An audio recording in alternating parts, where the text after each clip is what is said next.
Hey, good afternoon. Welcome to my garage. This afternoon I've got a project. I'm going to install this 2,000 watt diesel heater, diesel furnace inside my 6x12 cargo trailer. So I got a little bit of work to do to prep for that. Comes with a 10-liter tank, and the way this is you're not supposed to run the fuel line, the intake of the fuel pump more than 3 feet away from the tank, and the fuel pump's got to be within 24 inches of the actual unit. I'm installing the unit in the back of my camper. I'm going to be installing this in the very front, so I've got to work that part out. I'm going to work that out by building a little standoff on the floor. I'll show you all those details, and then changing diameter of the intake hose and a few things. But the rough look at it is here. This has got to go in a few holes in the bottom of the camper. Fuel line's got to connect up.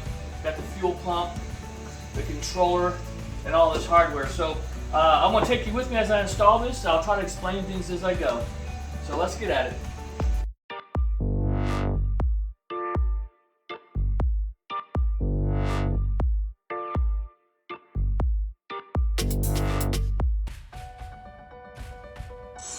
All right, I kind of speed through this. I won't bore you with all the details, but I'm just going to basically take some 3/4 inch plywood here and making the pedestal. I'll ultimately end up painting it and put some hardware on there and mounting the heater on top.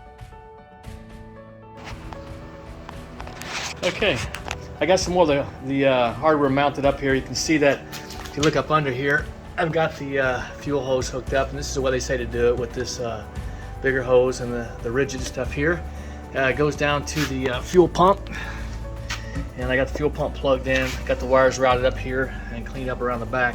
So really, all I have to do when I mount this thing is I'll bolt this flange down to the floor. I got to drill a hole in the floor, bring the exhaust and intake lines down through the floor of the cargo trailer, and then hook up the fuel line to the back. You can see it down here, the back of the back of the fuel pump there. So I'm gonna go get all that ready and hook it up. This is how it collapses. It just comes down. I still got some soundproofing to do in there. I've got all the wires secured here. These are what goes off to the 12 volts and then to the controller plugs in here. I'm gonna remote mount that, so I get all that cleaned up. But this is kind of what it's gonna look like sitting in the thing. I did put the flanges down and a bolt onto the floor. They're just aluminum angle iron, you can see there.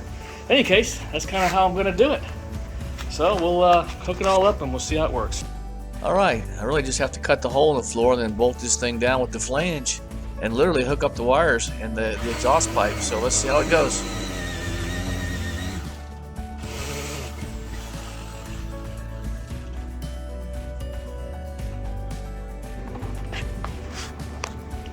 Okay, I've got the heater installed now. I'll throw some pictures in of the inside of this thing.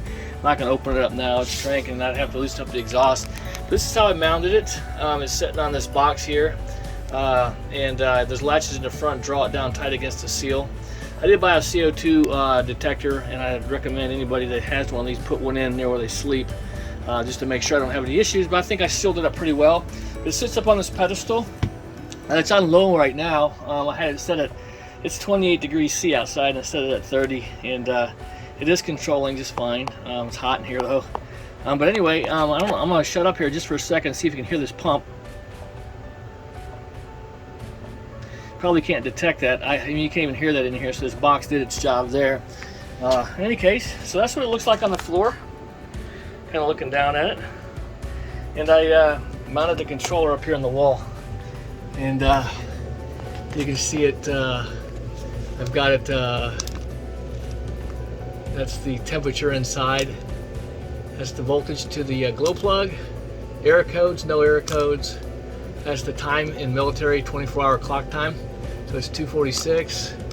And the sense temperature is 31 degrees. The little degree thing up there is the actual temperature, and then when you look at the big square for the degree, that's the actual set temperature, so you can see all that. Anyway, I like to leave it right here so I can monitor the temperature inside. Right now the bars are not all up on red because it's on low mode. It's actually slightly above the control. But in any case, very quiet. The fan kicks on, it's a little noisier. That's working just fine. I've wired it into my panel. So you can see when, well, I've got a few things going here, but I can monitor all the current at night and everything with this. So anyway, pretty happy with the install. I'm going to take you outside real quick and show you the underneath where the exhaust and everything's coming out. Okay, here we are underneath. I don't know if you can see all this, but there's the pipe coming out. I've created a brace for you know, lateral movement and for horizontal movement there, so it's all braced up in 2 axes and stood off there, so it's pretty secure under here. I've got the weep hole oriented down. The pipe is the lowest point, the muffler is, so any moisture builds up in there should drain right out the weep hole. And you can see the intake there all mounted up, so everything sounds good under there. Fuel hose coming in there, and I've routed the fuel hose up through the frame, and I'm going to take you around front and show you the tank. So here's the tank. It's mounted up right behind the propane tank, and that's kind of bright out here right now, but hoping you can see the valve. So that little valve I mounted on there mounted up pretty well. And I'm gonna eventually paint this tank black. I'll put a piece of tape along the side so I'll have a visual strip of how full it is. And there you go. So there's the tank. Sorry for the noise out here. The neighbor come home with his loud truck. There's the tank. I can fill up there.